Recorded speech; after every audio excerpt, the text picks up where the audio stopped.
నమస్కారం సిటీ వార్తలకు స్వాగతం. ముందుగా ముఖ్యాంశాలు. నగరంలో పర్యటించిన రాష్ట్ర ఎన్నికల ప్రధానాధికారి వివేక్ యాదవ్ ఎన్యూమరేషన్ ఫారాలు 100% పంపిణీ చేశామని వెల్లడి.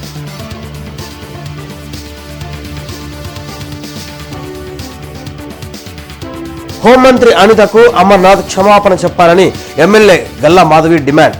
మహిళలను వ్యక్తిగతంగా దూషిస్తే చూస్తూ ఊరుకోమని హెచ్చరిక.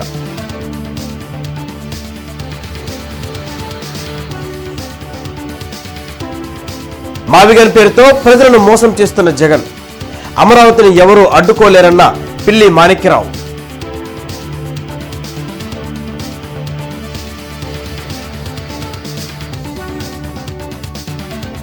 రాజధానిపై రోజుకొక మాట మారుస్తున్న జగన్.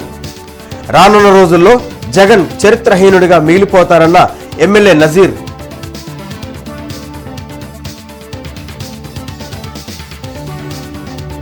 ఉప్పలపాడులో వీబీజీ రామ్జీ పథకాన్ని ప్రారంభించిన కలెక్టర్ సాయికాంత్ వర్మ. పథకంతో పల్లెలు వికసిస్తాయని వెల్లడి. ఎన్యూమరేషన్ ఫారాలు 100% పంపిణీ చేశామని రాష్ట్ర ఎన్నికల ప్రధానాధికారి వివేక్ యాదవ్ తెలిపారు.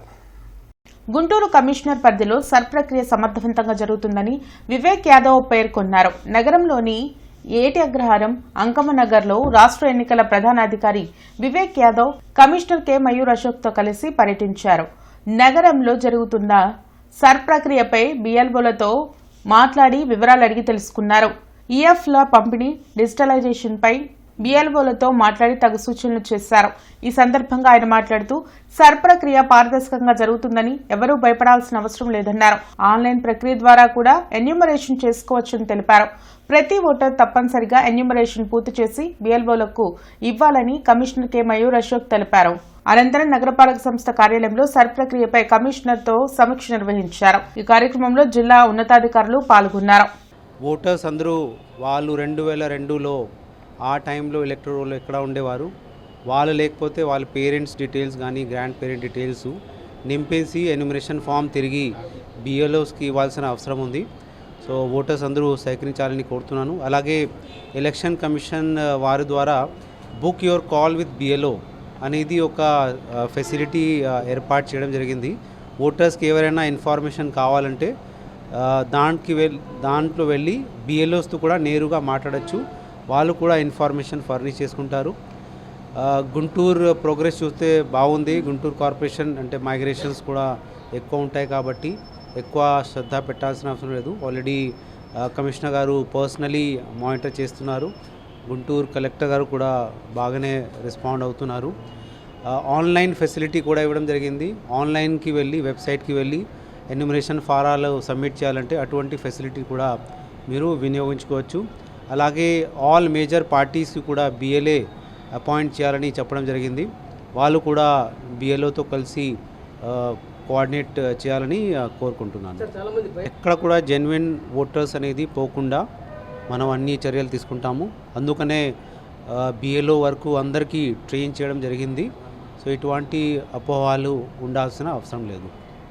అందరు ఓటర్స్కి విజ్ఞప్తి అంటే ఎవరు కూడా భయపడాల్సిన అవసరం లేదు. మీకు ఏదైతే ఎన్యూమరేషన్ ఫామ్ ఇచ్చామో అది మీరు ఫిల్ చేసి బిఎల్ఓకి హ్యాండ్ ఓవర్ చేస్తే తప్పకుండా మీ ఓటు వస్తుంది. ఎవరికి అర్హతలో ఉన్న వాళ్ళు ఒక ఓటర్ కూడా ఓట్ డిలీట్ అవ్వకూడదు అని అందరికీ ఇన్స్ట్రక్షన్ ఇవ్వడం జరిగింది. మా సిబ్బంది అందరూ కూడా జిఎంసీ సిబ్బంది ఫీల్డ్లో ఉన్నారు. అందరు ఏఆర్ఓస్ కూడా కంటిన్యూస్గా ఫీల్డ్లో తిరుగుతున్నారు. ఎక్కడా కూడా ఇష్యూస్ ఏదైనా ఉంటే ఓటర్ హెల్ప్ లైన్ ఉంది.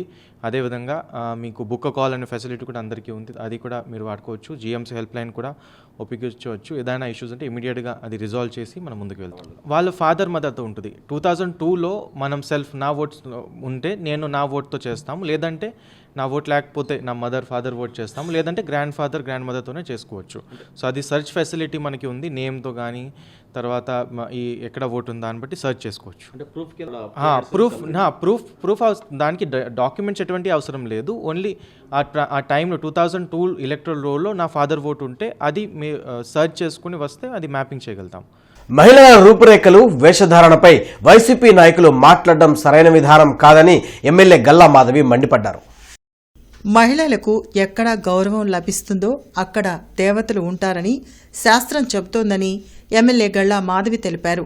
శ్రీనివాసరావుపేటలోని తన కార్యాలయంలో ఆమె మీడియాతో మాట్లాడారు. గత వైసీపీ ప్రభుత్వంలో మహిళలను అత్యంత చులకనగా చూశారని మండిపడ్డారు. సీఎం, డిప్యూటీ సీఎం కుటుంబ సభ్యుల గురించి సోషల్ మీడియాలో దూషణలు చేయడం దారుణమన్నారు. గుడివాడ అమర్నాథ్ హోంమంత్రి గురించి చేసిన వ్యాఖ్యలను జగన్ సమర్థించడం కరెక్ట్ కాదన్నారు. ఇటీవలే తాను వెంకటేశ్వర స్వామికి తలనీలాలు ఇస్తే తనపై కూడా ట్రోల్ చేస్తున్నారని, ఇది మంచి సంప్రదాయం కాదన్నారు. మాజీ మంత్రి అమర్నాథ్ వెంటనే హోంమంత్రి అనితకు క్షమాపణ చెప్పాలని డిమాండ్ చేశారు. మహిళలను వ్యక్తిగతంగా టార్గెట్ చేసి దూషిస్తే చూస్తూ ఊరుకోమని హెచ్చరించారు. ఈ మహానాయకుడు అమర్నాథ్ గారు, గుడివాడ అమర్నాథ్ గారు, ఆయన చెప్తారు వాళ్ళ ఫ్యామిలీలో ఆయన తండ్రి లేని వ్యక్తి, మొత్తం మహిళలే ఆయన్ని పెంచారు అని చెప్తారు. అదేవిధంగా ఆయనకి 2 కుమార్తెలు ఉన్నారు, మహిళల పట్ల నాకు చాలా గౌరవం ఉంది అని చెప్తారు.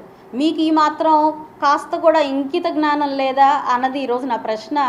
కనీసం ఇప్పుడు ఒక భక్తి విషయాలు కానివ్వండి, ఆచార విషయాలు కానివ్వండి, అలంకారాల విషయాలు కానివ్వండి, ఆహార్యాల విషయాలు కానివ్వండి, ఏ వ్యక్తివైనా అవి వాళ్ళ సొంత అభిప్రాయాలు ఇష్టాల మీద ఆధారపడతాయి అని మీకు ఇంత కూడా జ్ఞానం లేదా అన్నది ఈరోజు నా ప్రశ్న. వాటిని మీరు పబ్లిక్గా దాన్నే పెద్ద విషయంగా ఈరోజు చర్చిస్తున్నారు అని అంటే మీరు ఆలోచన విధానము, మీ యొక్క మెచ్యూరిటీ లెవెల్ ఎక్కడ ఉంది అన్నది ఒకసారి మీరు క్వశ్చన్ చేసుకోవాలి. ఇలాగ మీరు చర్చించి పబ్లిక్గా వ్యంగ్యంగా మాట్లాడి మళ్ళీ దాన్ని విబిజీ రామ్జీ కార్యక్రమాన్ని పెదకాకాని మండలం ఉప్పలపాడులో లాంఛనంగా భూమి పూజ చేసి కలెక్టర్ సాయికాంత్ వర్మ ప్రారంభించారు. ఈ సందర్భంగా జిల్లా కలెక్టర్ మాట్లాడుతూ బీబీజీ రామ్జీ పథకంతో పల్లెలు వికసించనున్నాయని చెప్పారు. జాతీయ ఉపాధి హామీ పథకం ఇప్పటి వరకు కొనసాగిందని, తద్వారా గ్రామీణ ప్రాంతాల్లో అనేక భవనాలు, కాలువలు, రహదారులు వంటి మౌలిక సదుపాయాలు ఏర్పాటు చేసుకోవడం జరిగిందని తెలిపారు. $200 బిలియన్ ఎకానమీగా ఉన్న రాష్ట్ర ఆర్థిక వ్యవస్థను 2047 సంవత్సరం నాటికి $2.40 ట్రిలియన్ ఎకానమీగా అభివృద్ధి చేయడానికి రాష్ట్ర ముఖ్యమంత్రి అహర్నిశలు శ్రమిస్తున్నారని అన్నారు. పల్లెసీమల ప్రగతికి బీబీజీ రామ్జీ గొప్ప వరమని ప్రతి ఒక్కరూ అవగాహన చేసుకోవాలని కోరారు. మహిళా నాయకత్వాన్ని ప్రోత్సహించడం దీనిలో ఒక ముఖ్యమైన భాగమని, సాంకేతికత, పారదర్శకత కోసం సోషల్ ఆడిట్ను, సాంకేతికతను సమర్థవంతంగా వినియోగిస్తున్నారని తెలిపారు. గ్రామీణ మహిళలు, యువత స్వయం ఉపాధి అవకాశాలను సద్వినియోగం చేసుకుని ఆర్థికంగా స్వావలంబన సాధించాలని సూచించారు. 2047 నాటికి వికసిత్ భారత్గా మన భారతదేశం ఎదగాలి. అదేవిధంగా మన రాష్ట్ర ప్రభుత్వం కూడా స్వర్ణాంధ్ర విజన్ 2047లో భాగంగా ఇప్పుడు ఉన్నటువంటి $200 బిలియన్ ఎకానమీగా ఉన్న మన రాష్ట్రం 2047 నాటికి $2.4 ట్రిలియన్ ఎకానమీగా మార్చాలి అనే కంకణం కట్టుకొని పనిచేస్తున్న మన గౌరవ ముఖ్యమంత్రి వర్యులు, అలానే యావత్ సిబ్బంది అందరూ కూడా ఆ దిశగా మనం ముందుకు వెళ్తున్నాం. అయితే వికసిత్ భారత్ని మనం సాధించాలి అంటే ఉన్నటువంటి స్కీమ్స్లో, పాలసీస్లో అవసరాలకు మేరకు అనుగుణంగా ప్రజలకి మరింత చేరువగా పథకాలను తీసుకెళ్లాలనే ఉద్దేశంలో ఈ నరేగాని కూడా మార్చుకుంటూ విబిజీ రామ్జీగా మార్చడం జరిగింది. అధికారం పోయిన తర్వాత కూడా మాజీ సీఎం జగన్ లో ఏమాత్రం మార్పు రాలేదని ఎమ్మెల్యే నజీర్ అహ్మద్ విమర్శించారు. తూర్పు నియోజకవర్గంలోని ఆయన కార్యాలయంలో సీఎం రిలీఫ్ ఫండ్ చెక్కులను పంపిణీ చేసిన అనంతరం నసీర్ అహ్మద్ మీడియాతో మాట్లాడారు. పేద, మధ్యతరగతి కుటుంబాలకు వైద్యం భారం కాకూడదని సీఎంఆర్ఎఫ్ ద్వారా వారికి కూటమి ప్రభుత్వం అండగా నిలుస్తుందని చెప్పారు. రాజధాని అమరావతికి మద్దతిచ్చిన జగన్ అధికారంలోకి రాగానే 3 రాజధానులని చెప్పి ఇప్పుడు మావిగన్ అంటూ నిలకడలేని మాటలతో ప్రజలను గందరగోళపరుస్తున్నారని ధ్వజమెత్తారు. జగన్మోహన్ రెడ్డి గారిని మావిగన్ అంటే ఏంటి? ఈరోజు సిఆర్డీఏ లిమిట్స్లో అన్నీ ఉన్నాయి. ఎందుకు ప్రజల్ని ఇబ్బంది పెడతా ఉన్నారు? రాష్ట్రంలో ఉన్నటువంటి ప్రజలను కానీ, పెట్టుబడులు పెట్టేటువంటి కంపెనీలు కానీ, అక్కడ ఉన్నటువంటి ఆ ప్రాంత రైతులను కానీ ఏ విధంగా మీరు టార్చర్ చేస్తూ ఉన్నారో ఒకసారి ప్రజలకు చెప్పాల్సినటువంటి అవసరం ఉంది. ఇప్పటికైనా జగన్మోహన్ రెడ్డి గారి ఆలోచన విధానాన్ని మార్చుకొని ఈ రాష్ట్రానికి ఏకైక రాజధాని అమరావతి రాష్ట్ర అభివృద్ధి కేవలం రాజధాని ప్రాంతంలోనే సాధ్యమవుతుంది. పేద ప్రజల పక్షాన వారికి కావాల్సినటువంటి సహాయ సహకారాలు కానీ వాళ్ళకి కావాల్సినటువంటి సంక్షేమ కార్యక్రమాల మీద మాట్లాడండి. దానికి ప్రభుత్వం స్పందించడానికి సిద్ధంగా ఉంది. ఒక పక్కన వైద్యానికి కావాల్సినటువంటి ఆసుపత్రులు కట్టడం కానీ, డాక్టర్ల నియామకం కానీ, మౌలిక సదుపాయాల అభివృద్ధి కానీ ఈ పక్కన ఈ ప్రభుత్వంలో విరివిరిగా జరుగుతూ ఉన్నాయి. ఇప్పటికీ ఈ నియోజకవర్గంలో 14 కోట్ల రూపాయలు గుంటూరు తూర్పు నియోజకంలో ముఖ్యమంత్రి గారి సహాయ నిధి ద్వారా అందించడం జరుగుతూ ఉంది. జగన్మోహన్ రెడ్డి అమరావతిపై మావిగన్ పేరుతో మళ్లీ విషం కక్కారని జనసేన జిల్లా అధ్యక్షులు గాదే వెంకటేశ్వరరావు మండిపడ్డారు. మాజీ సీఎం జగన్మోహన్ రెడ్డి నైజం మళ్లీ బయటపడిందని జనసేన పార్టీ ఉమ్మడి గుంటూరు జిల్లా అధ్యక్షుడు గాదే వెంకటేశ్వరరావు వ్యాఖ్యానించారు. లాడ్జి సెంటర్లోని తన కార్యాలయంలో ఆయన మీడియాతో మాట్లాడారు. గతంలో రాజధాని ప్రాంతంలో ఇల్లు కట్టుకున్నాను, ఓట్లు వేయండి అని చెప్పి అధికారం వచ్చాక 3 రాజధానుల పేరుతో ప్రజలను మోసం చేశాడని ఆగ్రహం వ్యక్తం చేశారు. ఇప్పుడు మళ్లీ మావిగన్ పేరుతో రాజకీయం చేస్తున్నాడన్నారు. రాజకీయాల్లో మార్పు తెద్దామని పవన్ కళ్యాణ్ పనిచేస్తుంటే జడశ్రావణ్, ప్రశ్న రావణ్ ఓర్వలేక మాట్లాడుతున్నారని ఇది సరైన విధానం కాదన్నారు. అంబేద్కర్ భావజాలం గురించి మాట్లాడకుండా వ్యక్తిగతంగా టార్గెట్ చేయడం సరికాదన్నారు. తమ ఓర్పు సహనానికి పరీక్ష పెట్టొద్దని, కుల రాజకీయాలు మత రాజకీయాలు చేయవద్దని హెచ్చరించారు. జగన్మోహన్ రెడ్డి గారు అనే వ్యక్తి పూటకొక మాట, రోజుకొక ఇష్యూలాగా మాట్లాడేటటువంటి వ్యక్తి ఎట్లా ఉన్నాడో ఒకసారి అర్థం చేసుకుని భవిష్యత్తులో ఒక నిర్ణయం తీసుకుని, ఎందుకంటే వాళ్ళకి నిన్నటితో ఆ వైఎస్ఆర్ పార్టీలో ఉన్నటువంటి పాప సెకండ్ గ్రేడ్ లీడర్లు అందరూ కూడా ఏ పార్టీలోకి వెళ్దామని నిన్నటి సాయంత్రం నుంచే బేరసారాలు మొదలు పెట్టుకున్నారు పాపండు. ఎందుకంటే ఇంక అయిపోయింది, ఈ పార్టీ పరిస్థితి లేదు, ఈ పార్టీకి భవిష్యత్తు లేదు. నిన్నటితో జగన్మోహన్ రెడ్డి గారు వైఎస్ఆర్సీపీ అనే పార్టీని చంపేశాడు, మనం మన దారులు ఎత్తుక్కుందామని చెప్పి నిన్నటి సాయంత్రం నుంచే పాపం ఎవరి పనిలో వాళ్ళు ఉన్నటువంటి పరిస్థితి రాష్ట్ర ప్రజలను కూడా సమయం లేదు, ఒక సందర్భం లేదు. ప్రతి దానికి రోడ్డు మీదకి వస్తే పవన్ కళ్యాణ్ గారు, మీటింగ్ పెడితే పవన్ కళ్యాణ్ గారు, ఇంట్లో కూర్చుంటే జనసేన పార్టీ. అరే ఇలా పిల్లలతో కాపురాలు చేసేటప్పుడు కూడా పవన్ కళ్యాణ్ గారిని తలుసుకునే కాపురం చేస్తున్నారేమో అన్న విధంగా ఇవాళ రాష్ట్రంలో పవన్ కళ్యాణ్ మీద కుట్ర చేస్తున్నారంటే ఒకసారి ప్రజలను కోరుతున్నాను, నేను అన్ని సామాజిక వర్గాల్ని కోరుతున్నాను, రాష్ట్రంలో ఉన్న వాళ్ళని. అమృతలూరు గ్రామంలో నిర్వహించిన వికసిత్ భారత్ గ్రామ అభియాన్ కార్యక్రమంలో వేమూరి ఎమ్మెల్యే నక్కా ఆనందబాబు పాల్గొన్నారు. కార్యక్రమంలో భాగంగా ముందుగా గ్రామంలో చేపట్టిన ఉపాధి హామీ పనులను ప్రారంభించి అక్కడ పనులు చేస్తున్న కార్మికులతో కలిసి ఎమ్మెల్యే నక్కా ఆనందబాబు స్వయంగా పనులు చేశారు. కార్మికులతో ఆత్మీయంగా ముచ్చటిస్తూ వారి సమస్యలను తెలుసుకుని ప్రభుత్వం కల్పిస్తున్న ఉపాధి అవకాశాలను సద్వినియోగం చేసుకోవాలని సూచించారు. అనంతరం అమృతలూరు గ్రామంలోని ఆర్యవైశ్య కళ్యాణ మండపంలో నిర్వహించిన వికసిత్ భారత్ గ్రామ అభియాన్ కార్యక్రమంలో పాల్గొని గ్రామాభివృద్ధికి సంబంధించిన పలు పనులకు శంకుస్థాపన చేశారు.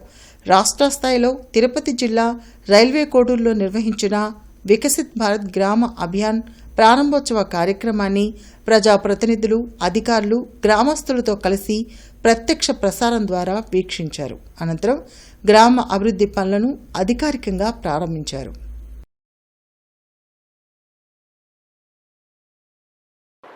పంట కాలువలు కానీ ఇతరత్ర కాలువలు లేకపోతే చిన్న చిన్న మట్టి పనులు చేసేది ఒక స్కీమ్ అయితే, మెటీరియల్ కాంపౌండ్ కూడా కలుపుకొని పర్మనెంట్ అసెట్స్ క్రియేట్ చేసుకునే ప్రోగ్రాంలు కూడా చాలా ఉంటాయి.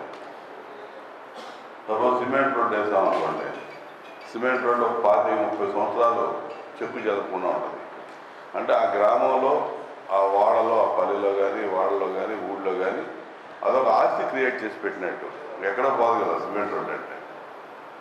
ఆ విధంగా వేల కిలోమీటర్లు ఈ ప్రోగ్రాం సిమెంట్ రోడ్లు 2014 నుంచి 19 వరకు తెలుగుదేశం ప్రభుత్వం అధికారంలో ఉన్నప్పుడు కూడా చివరి 2 సంవత్సరాలు పంచాయతీరాజ్ మంత్రిగా నారా లోకేష్ గారు ఉన్నప్పుడు 22,500 కిలోమీటర్లు ఆ రోజు ఎన్ఆర్జీఎస్ నిధులు వాడుకొని సిమెంట్ రోడ్డు నిర్మాణం చేశాం.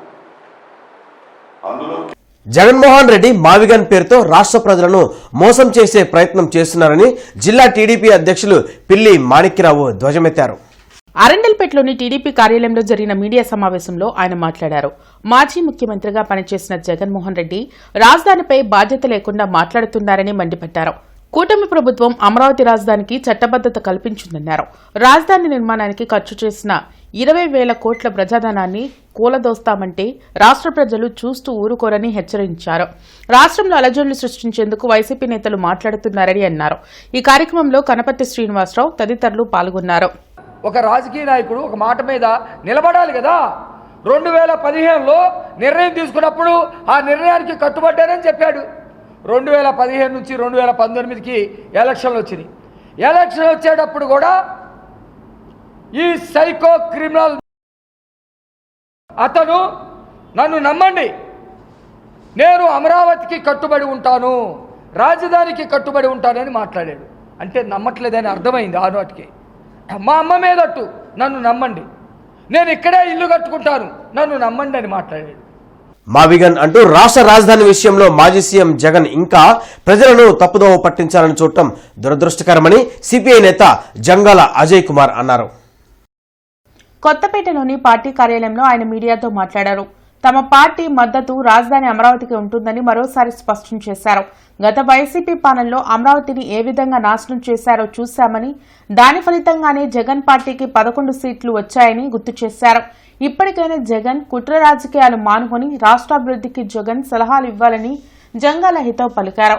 ఆ తర్వాత ఎన్నికల్లో అధికారంలోకి వచ్చినటువంటి జగన్మోహన్ రెడ్డి 3 రాజధానుల పేరుతోటి ఈ రాష్ట్రాన్ని గందరగోళం సృష్టించి అభివృద్ధిని పూర్తి స్థాయిలో నిర్వీర్యం చేసే పద్ధతుల్లో జగన్మోహన్ రెడ్డి వ్యవహరించడాన్ని చూశాం. ఆ తర్వాత ఎన్నికలు జరిగినాయి. దాన్ని హర్షించిన ప్రజలు అమరావతి రాజధానిని అంగీకరించారు, ఆ ఫ్రంట్కే పట్టం కట్టారు. మళ్ళీ ఇప్పుడు అమరావతి రాజధాని కోసం పోరాడినటువంటి వారిలో పార్టీలో సిపిఐ కూడా ముందు పీటుగా నిలబడి పోరాడింది. నాతో సహా అనేక మంది పైన 10ల సంఖ్యలో అమరావతి కేసులు ఈనాటికి కూడా కంటిన్యూ అవుతుంది. ప్రమాదాల్లో డ్రైవర్లు మృతి చెందిన అంగవైకల్యానికి గురైన పట్టించుకునే నాదులే కరువయ్యారని Rashtriya Chalak Ekta Manch drivers trade union all India chairman Sheikh Habib మండిపడ్డారు. బోయపాలెం వద్ద జరిగిన లారీల ప్రమాద ఘటనలో 3 సజీవ దహనమైతే ఇప్పటి వరకు అధికారులు కానీ రాజకీయ నాయకులు కానీ స్పందించకపోవడం దురదృష్టకరమని the Rashtriya Chalak Ekta Manch drivers trade union all India chairman Habib Sheikh వ్యాఖ్యానించారు. జీజీహెచ్ మాచురిలో మృతదేహాలను పరిశీలించి నివాళులర్పించారు. ప్రమాదాల్లో మృతి చెందే డ్రైవర్ల కుటుంబాలకు కేంద్ర రాష్ట్ర ప్రభుత్వాలు అండగా నిలవాలని, వయోజనంతో ఇబ్బంది పడుతున్న డ్రైవర్లకు పెన్షన్ ఇచ్చి ఆదుకోవాలని హబీబ్ షేక్ డిమాండ్ చేశారు. తమ న్యాయమైన డిమాండ్లు పరిష్కరించుకుంటే లారీల బంద్ చేసేందుకు కూడా వెనకాడమని హెచ్చరించారు. కార్యక్రమంలో చంద్రశేఖర్, మహబూబ్ బాషా, జొన్నలగడ్డ వెంకటరత్నం తదితరులు పాల్గొన్నారు. ఇది గ్రహించారా? ఇది మేము రాష్ట్ర కేంద్ర ప్రభుత్వాలతో ఒక డ్రైవర్ చట్టం 6th ఫిబ్రవరి డ్రైవర్స్ డే అధికారికంగా క్యాలెండర్ పైన ప్రకటించి ఇలా మా తోటి డ్రైవర్లు వీరమరణం చెందుతున్న డ్రైవర్లకి సరిహద్దుల్లో సైనికులు వీరమరణం చెందితే ఎలాంటి లాంఛనాలతో దాన సంస్కారాలు, వాళ్ళకి రివార్డ్స్ అవార్డ్స్తో గౌరవ మర్యాదలతో కూడిన గుర్తింపిస్తారో అలా ఆన్ డ్యూటీలో చనిపోయే మా తోటి డ్రైవర్లకు కూడా, ఆన్ డ్యూటీలో వీరమరణం చెందుతున్న మా తోటి డ్రైవర్లకు కూడా అలాంటి గుర్తింపు ఇవ్వాలని, ఒక డ్రైవర్ వెల్ఫేర్ బోర్డు ఏర్పరచాలని, ఇలా ఇన్సిడెంట్లు జరిగినప్పుడు 50 లక్షల పైచిలకు వాళ్ళకి నష్టపరిహారం వచ్చేటట్టుగా 55 సంవత్సరాలు దాటిన ప్రతి ఒక్క డ్రైవర్కి 15 నుంచి 25 వేల రూపాయలు పింఛన్ వచ్చే విధంగా అంగవైకల్యాలు చెందిన డ్రైవర్లకి పింఛన్తో పాటు 25 నుంచి 35 లక్షల రూపాయల దాకా నష్టపరిహారంతో పాటు విద్య, వైద్య అనేక రకాల సదుపాయాలు ఆ వెల్ఫేర్ బోర్డులో పొందుపరుచుకునే విధంగా చేయాలని, అలాగే మరి చనిపోయిన కుటుంబానికి కేంద్ర ప్రభుత్వం కానీ రాష్ట్ర ప్రభుత్వం కానీ వెంటనే వాళ్ళకి నష్టపరిహారాన్ని ఇవ్వాలి. కుటుంబానికి మరి వాళ్ళు ఎవరైతే చనిపోయినటువంటి ముగ్గురులో ఒకళ్ళకైతే పెళ్ళి 2 పిల్లలు ఉన్నారు, ఇంకొక అతను కూడా మరి బీకామ్ చదివి ఉన్నాడు. ఇట్లా మరి చదువుకున్న వాళ్ళు కూడా ఈ యొక్క డ్రైవర్ రంగంలో సేవలు చేస్తున్నటువంటి వారి కుటుంబానికి కేంద్ర ప్రభుత్వం కానీ రాష్ట్ర ప్రభుత్వం కానీ వెంటనే నష్టపరిహారాన్ని ప్రకటించాలి. అలాగే వీళ్ళకి ఏదైతే ఉందో ఇక్కడ మరి ఈ యొక్క నేషనల్ ట్రేడ్ యూనియన్ అనేటువంటి రాష్ట్రీయ చలక్ ఏక్తా మంచ్ పవన్ కళ్యాణ్ పై అనుచిత వ్యాఖ్యలు చేసిన ప్రశ్న రావణ్, జడా శ్రావణ్ కుమార్ పై మహిళా మోర్చా నేతలు అరండల్పేట పోలీసులకు ఫిర్యాదు చేశారు. ఈ సందర్భంగా మహిళా మోర్చా కోశాధికారి స్రవంతి మాట్లాడుతూ జోసెఫ్, శ్రావణ్లు సీఎం, డిప్యూటీ సీఎంతో పాటు హిందూ ధర్మం ప్రచారం చేసేవారిపై కూడా కామెంట్స్ చేస్తున్నారని మండిపడ్డారు. మత విద్వేషాలు రెచ్చగొట్టి దళితుల ఓట్లు పొందే ప్రయత్నం చేస్తున్నారని ఆరోపించారు. వైసీపీకి హిందువుల ఓట్లు పడవు అన్న ఉద్దేశంతో వైఎస్ఆర్ పార్టీ జోసెఫ్ శ్రావణ్లను ప్రోత్సహిస్తుందన్నారు. ప్రజల మధ్య విద్వేషాలు సృష్టిస్తున్న వారిపై చర్యలు తీసుకోవాలని ఫిర్యాదు చేశామని చెప్పారు. ఈ కార్యక్రమంలో బీజేపీ మహిళా మోర్చా నాయకులు పాల్గొన్నారు. జోసెఫ్ అనబడే వ్యక్తి అలాగే శ్రవణ్ అనే వ్యక్తి కూడా ఇటీవల కాలంలో మన ముఖ్యమంత్రి గారు, గౌరవ ఉప ముఖ్యమంత్రి గారు, అలాగే ఉపసభాపతి గారు, అలాగే కొంతమంది మన హిందూ ధర్మం ప్రచారం చేసే గురువుల్ని కూడా దూషించడం జరిగింది. ఇలాంటి ప్రక్రియ కొనసాగుతూ హిందుత్వం మీద లేనిపోని విద్వేషాన్ని రేకెత్తిస్తున్నారు. అలాగే దీనికి దళితులు అనే కార్డును ఒకటి వాడుకుంటూ ఓట్లు రేపు ఈ ప్రభుత్వానికి రావు అని చెప్పటం వల్ల కూటమి ప్రభుత్వం ఈరోజు దీనికి వ్యతిరేకంగా మేము ఈరోజు వాళ్ళ మీద చర్య తీసుకోవాలని కంప్లైంట్ ఇవ్వటం జరుగుతోంది. ఎందుకంటే ఇప్పటికే 11 సీట్లకి పరిమితమైన వైఎస్ జగన్మోహన్ రెడ్డి గారు హిందువుల నుంచి ఎటువంటి సపోర్టు లేకపోవటం వల్ల ఈ దళితులని అడ్డం పెట్టుకొని రేపు రాబోయే ఎలక్షన్లో ఏదో మాకు ఇంకా సీట్లు వచ్చేయాలి, మేమే ప్రభుత్వాన్ని ఫామ్ చేస్తామనే ఊహాగానాల్లో బతుకుతున్నారు. ఇలాంటి వాళ్ళని అడ్డం పెట్టుకొని ప్రశ్న రావణ అనే యూట్యూబ్ ఛానల్ నడుపుతూ మత విద్వేషాలను రేగగొడుతూ దళితులనే మాటని ఇప్పుడు బయటికి తీసుకువచ్చి ఇంత విద్వేషాన్ని సృష్టించాల్సిన అవసరం ఎంతవరకు ఉందని నేను ప్రశ్నిస్తున్నాను. మన రాష్ట్ర సీఎం గారిని, అలాగే డిప్యూటీ సీఎం గారిని, డిప్యూటీ స్పీకర్ గారిని, వీళ్ళందరినీ కూడా చాలా అనుచితంగా వ్యాఖ్యానించడం అనేది జరిగింది. అతను హైదరాబాద్ నుంచి వచ్చి ఇక్కడ మన ఆంధ్రప్రదేశ్ పరిపాలన గురించి, సీఎం గురించి వ్యాఖ్యానించడం అనేది చాలా అనుచితము. మేము దాన్ని తీవ్రంగా ఖండిస్తున్నాము. దీని మీద చట్టపరమైన చర్యలు తీసుకోవాలని చెప్పి పోలీసు వారిని కోరుతున్నాము. లావాపేటలోని శ్రీ పద్మావతి ఆండాల్ సమేత శ్రీ వెంకటేశ్వర స్వామి దేవస్థానం పునర్నిర్మాణం కోసం శంకుస్థాపన కార్యక్రమం వైభవంగా జరిగింది. 2 కోట్ల రూపాయల వ్యయంతో నిర్మించనున్న ఈ ఆలయ నిర్మాణ శంకుస్థాపనలో విశ్వయోగి విశ్వాంజీ మహారాజ్, ఎమ్మెల్యే నసీర్ అహ్మద్, ఆలయ పాలకవర్గ సభ్యులు పాల్గొన్నారు. కూటమి ప్రభుత్వం హైందవ ధర్మ పరిరక్షణకు కట్టుబడి ఉందని, నియోజకవర్గ పరిధిలోని ప్రసిద్ధ ఆలయాల అభివృద్ధికి ప్రత్యేక కృషి చేస్తున్నట్లు ఎమ్మెల్యే నసీర్ వెల్లడించారు. పునర్నిర్మాణ కార్యక్రమాన్ని శంకుస్థాపన చేసుకోవడం జరుగుతూ ఉంది. దాదాపు 2 కోట్ల రూపాయలతో ఒక పక్కన డోనర్స్ స్థానికంగా ఉన్నటువంటి పేరుగాంచినటువంటి డాక్టర్ సుబ్బారావు గారు ఒక 57 లక్షల రూపాయలు, అలాగే మరొక డోనర్ ఒక 10 లక్షల రూపాయలతో ఎండోమెంట్స్ నుంచి 1,50 కోట్ల రూపాయలు తీసుకొని ఈ కార్యక్రమాన్ని ప్రారంభించుకోవడం జరుగుతూ ఉంది. సంవత్సరాల కాలంలో ఈ దేవాలయ నిర్మాణం పూర్తి చేస్తాం. అలాగే ముఖ్యంగా ఎందుకంటే ఈరోజు మనందరం కూడా చూస్తూ ఉన్నాం, రాష్ట్రంలో అన్ని వర్గాలకు సముచిత న్యాయం కల్పించడమే కాకుండా ముఖ్యంగా హిందూ దేవాలయాల కోసం అనేక ఎండోమెంట్స్ ద్వారా కానీ అలాగే టీటీడీ ద్వారా కానీ విరివిరిగా అనేక దేవాలయాలను కట్టుబడి చేసేటువంటి కార్యక్రమం జరుగుతూ ఉంది. 57 లక్షల రూపాయలని మరి డాక్టర్ సుబ్బారావు గారు ఇవ్వటం, మరి అదేవిధంగా మరి ఎమ్మెల్యే గారు మహమ్మద్ నజీర్ గారు మాకు ఎప్పుడైనా సరే ఏం చెబుతున్నారంటే ఈ గుడిని అభివృద్ధి చేయాలి, మరి ఈ గుడిని డెవలప్ చేయడానికి ఇంకా ఏదైనా నిధులు కావాల్సి ఉంటే అవసరమైతే ముఖ్యమంత్రి గారిని సరే అడిగి నేను నిధులు తీసుకొస్తాను, మరి ఏదైనా సరే మన యొక్క దేవాలయాన్ని ఎంతో అభివృద్ధి చేయాలని చెప్పని మరి వారి యొక్క ఎమ్మెల్యే గారు మాకు పూర్తిగా సహాయ సహకారాలు అందిస్తున్నారు. దేవస్థానం తరఫున మరి అదేవిధంగా మా ఎండోమెంట్ కమిటీ తరఫున ఎమ్మెల్యే గారికి ధన్యవాదాలు తెలియజేస్తూ ఉన్నాము. దానికి ఈ మనకి సీజీఎఫ్ ఫండ్ శాంక్షన్ అవ్వడానికి ఆద్యులు మన ఎమ్మెల్యే గారు ఆయన సహకారంతో మొట్టమొదటగా మనకి సీజీఎఫ్ శాంక్షన్ అయిన తర్వాత మనము డోనర్స్ అందరి సహకారంతో ఇప్పుడు దాదాపు 1,30 లక్షల దాకా డొనేషన్స్ కలెక్ట్ అయినాయి. గర్భగుడి వరకు శిలలతోటి నిర్మిస్తారు, రాతి నిర్మాణం జరుగుతుంది. అదేవిధంగా ముఖమండపం కూడా రాతి నిర్మాణం చేయాలనే సంకల్పం ఉంది. దానికి మన ఎమ్మెల్యే గారు కూడా చాలా సహకరిస్తూ ఉన్నారు. డోనర్స్ అందరూ కూడా ముందుకు వచ్చి మన ట్రస్ట్ బోర్డు సభ్యులు వీళ్ళందరూ కూడా అందరి సహకారము, భక్తుల సహకారం అందించి నిరుపేదలకు స్థలాలు కేటాయించాలని సిపిఐ నగర సమితి డిమాండ్ చేసింది. అధికారంలోకి వచ్చి 2 ఏళ్లు గడుస్తున్నా ఇచ్చిన హామీని నెరవేర్చలేదని ఆరోపించింది. నిరుపేదలకు 2 సెంట్ల స్థలం, ఇంటి నిర్మాణంకు 4 లక్షల రుణం ఇస్తామని చెప్పిన కూటమి సర్కార్ 2 ఏళ్లైనా పట్టించుకోలేదని సిపిఐ నగర సమితి మండిపడింది. ఇప్పటికైనా కూటమి నేతలు పేదలకు సొంతింటి కల నెరవేర్చాలని సమితి నేతలు అరుణ్ కుమార్, అంజిబాబు కోరారు.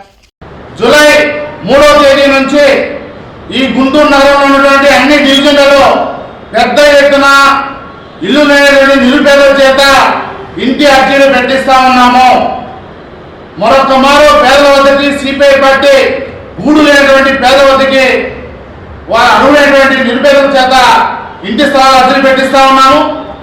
జూలై 20వ తేదీన పెద్ద ఎత్తున మున్సిపల్ కార్యాలయం ముందు మహాధర్నా చేయడానికి సిపిఐ గుంటూరు నగర సమితి సిద్ధమవుతోందని చెప్పేసి తెలియజేస్తా ఉన్నాం. పేద ప్రజలకి అందించే విషయంలో భాగంగా సిపిఐ ముందుండి పోరాటాలు చేయడానికి ఈ కార్యక్రమాన్ని రూపొందించుకోవటం జరుగుతుంది. ఈ కార్యక్రమంలో నిరుపేదలైన పేద ప్రజలు గూడు కోసం తమ అర్జీలని అనేకమైన సార్లు సిపిఐ ఆధ్వర్యంలో పెట్టినప్పటికీ మున్సిపల్ అధికారుల నుంచి ఎటువంటి స్పందన లేని కారణంగా మరొకసారి ఈ నెల 20వ తేదీన మున్సిపల్ కార్యాలయం ముందు మహాధర్నా కార్యక్రమాన్ని నిర్వహించాలని నగర సమితి నుంచి నిర్ణయించడం జరిగింది. పార్లమెంటు వర్షాకాల సమావేశాల్లో మహిళా రిజర్వేషన్ బిల్లు ఆమోదించాలని ఆంధ్రప్రదేశ్ మహిళా సమాఖ్య డిమాండ్ చేసింది. ఈ మేరకు సిపిఐ కార్యాలయం వద్ద నిరసన తెలిపి సంతకాల సేకరణ చేపట్టారు. 2023 సంవత్సరం ప్రకారం 33% రిజర్వేషన్ల బిల్లుకు చట్టబద్ధత కల్పించాలని మహిళా సమాఖ్య నేతలు కోరారు. రానున్న పార్లమెంట్ సమావేశాల్లో చట్టసభలో 33% మాకు 2023లో ఆమోదం తెలిపిన పార్లమెంట్లో ఆమోదం తెలిపిన నారీ మహిళా సదన్ అధ్యాయం 2023 చట్టాన్ని అమలు చేయాలని చెప్పని చట్టంలో ఆమోదం తెలిపి మహిళకి రక్షణ కల్పించాలని చెప్పి ఆంధ్రప్రదేశ్ మహిళా సమైక్య ఆధ్వర్యంలో డిమాండ్ చేస్తున్నాం. గుంటూరు శ్యామలనగర్లోని వికాస్ స్కూల్లో విద్యార్థులకు గురువారం మెరుగైన చేతివ్రాత శిక్షణ తరగతులు జరిగాయి. స్కూల్ డైరెక్టర్ దండా పవన్ కుమార్ సమక్షంలో national hand writing academy director why Mallikarjunarao ఈ తరగతులు నిర్వహించారు. ఈ సందర్భంగా ఆయన మాట్లాడుతూ హ్యాండ్ రైటింగ్ అనేది మైండ్ రైటింగ్ అని అభివర్ణించారు. స్వీడన్ లాంటి దేశాలు సాంకేతిక పరిజ్ఞానం ద్వారా విద్యాబుద్ధులు నేర్పిస్తూనే చేతివ్రాత కోసం పుస్తకాలు పట్టించారని గుర్తు చేశారు. పవన్ కుమార్ మాట్లాడుతూ ప్రతి ఏటా తమ విద్యార్థులకు ఇటువంటి అవగాహన తరగతులు నిర్వహించడం జరుగుతుందని అన్నారు. పలు అంశాల్లో ప్రావీణ్యం పొందిన మరికొంతమంది ప్రముఖులను ఆహ్వానించి విద్యార్థులకు మెళకువలు నేర్పిస్తామని అన్నారు. విద్యార్థులు ఉపాధ్యాయులు పాల్గొన్నారు. అంటే చిన్నపిల్లలకి రాయవలసిన పద్ధతిలో సైంటిఫిక్గా హ్యాండ్ రైటింగ్ నేర్పించి మార్చగలిగితే వాళ్ళ మనస్తత్వంలో చాలా మార్పులు వస్తాయి. లేజీగా ఉండేవాళ్ళు యాక్టివ్గా ఉంటారు, కోపంగా ఉండే పిల్లలు కోపాన్ని తగ్గించుకోగలుగుతారు, పోస్ట్పోన్మెంట్ తగ్గుతుంది, వేరే వాళ్ళకి సహాయం చేయాలనిపిస్తుంది, నలుగురితో కలిసి ఉండాలనిపిస్తుంది, కలివిడిగా ఉండాలి, మాట్లాడాలి. ఇవన్నీ కూడా ఎక్కడ క్వాంటిటేటివ్గా ఉండాలి, ఎక్కడ క్వాలిటేటివ్గా ఉండాలని తెలియజేసే పద్ధతులన్నీ హ్యాండ్ రైటింగ్లో ఉంటాయి. దాన్ని గ్రాఫోథెరపీ అంటారు. నేను మొట్టమొదటిసారిగా భారతదేశంలో గ్రాఫాలజీ, గ్రాఫోథెరపీ, క్యాలిగ్రఫీ అనే బ్రాంచెస్ని యూజ్ చేసి కొన్ని పుస్తకాలు రాసి వర్క్షాప్స్ చేయడం మొదలుపెట్టాను. అలాగే 13 సంవత్సరాలుగా ఇక్కడికి వచ్చి స్టూడెంట్స్కి ఇవ్వడం జరుగుతుంది ట్రైనింగ్. అయితే కోవిడ్ తర్వాత పిల్లలు చాలా స్కిల్స్ లూజ్ చేసుకున్నారు. దాంట్లో హ్యాండ్ రైటింగ్ ఒకటి. ప్రపంచంలో ప్రతి తల్లిదండ్రి, ప్రతి టీచరు పిల్లల హ్యాండ్ రైటింగ్ మీద బాధ్యతగా నేర్పించవలసిన సమయం ఆసన్నమైంది.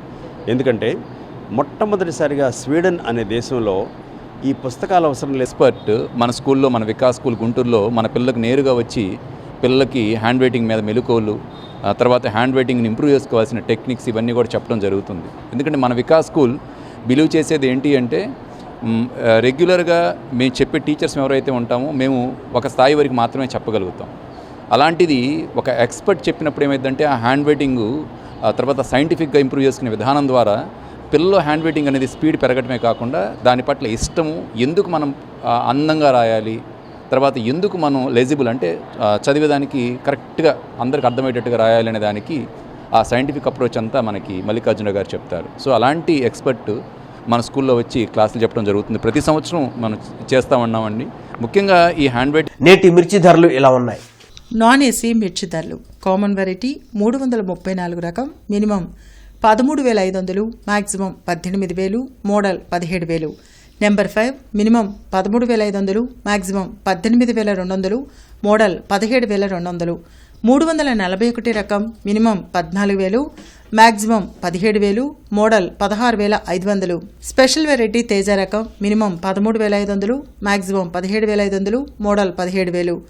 బడిగి 355 minimum 15,000 maximum 18,500 model 18,000 Devanur deluxe minimum 14,000 maximum 18,500 model 18,000 Armoor రకం మినిమం 13,000 మ్యాక్సిమం 17,500 మోడల్ 16,000 ఏసీ మిర్చి ధరలు కామన్ వెరైటీ 334 రకం minimum 15,500 maximum 26,000 model 25,500 number 5 minimum 15,000 maximum 25,000 model 24,500 341 రకం minimum 15,500 maximum 24,500 model 24,000 special variety Teja రకం మినిమం 15,500 మ్యాక్సిమం 21,500 మోడల్ 20,500 రూపాయలు బడిగి 355 మినిమం 17,000 మ్యాక్సిమం 25,500 రూపాయలు మోడల్ 24,500 రూపాయలు Devanur deluxe minimum 17,000 maximum 25,000